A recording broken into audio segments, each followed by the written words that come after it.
Monsieur le représentant du grand frère Daouda, Messieurs les chefs coutumiers et représentants des jeunesses, Mesdames, Mesdemoiselles, Messieurs, chers compatriotes,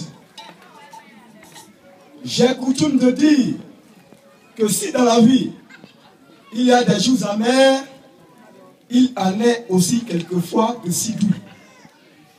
L'occasion qui nous réunit en ce jour est belle, puisqu'il s'agit de la toute première sortie de l'association dénommée Joli Cœur ici à Boré. Tout à l'heure, Madame Christine Barbera, c'est la même qui nous a sensibilisés depuis le 29 avril 2013 pour qu'on adhère aujourd'hui à cette association, prenant la parole pour définir à tous ceux qui découvrent pour la première fois Joli Cœur les objectifs et les biens fondés de cette association. Mais pour ma part, je peux vous dire d'avance,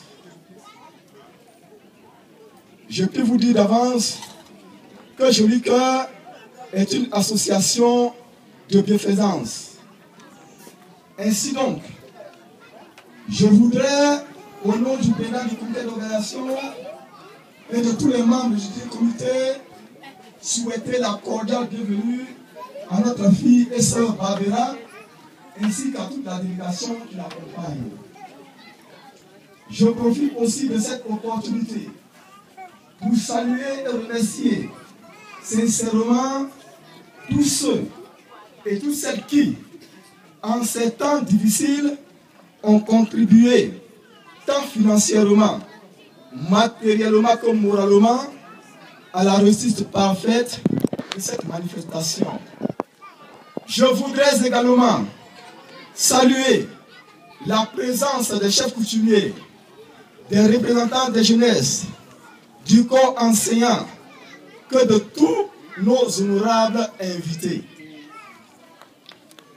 Mesdames, Mesdemoiselles, Messieurs, comme je le disais tantôt au début de mon allocution, nous avons vécu, pour certains, des jours amers.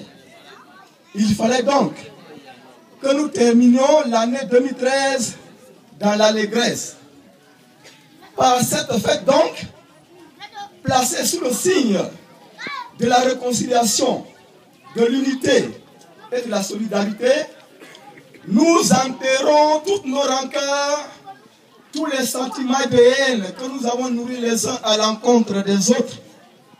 Nous épongeons toutes les erreurs commises. Nous oublions et pardonnons tous les torts subis.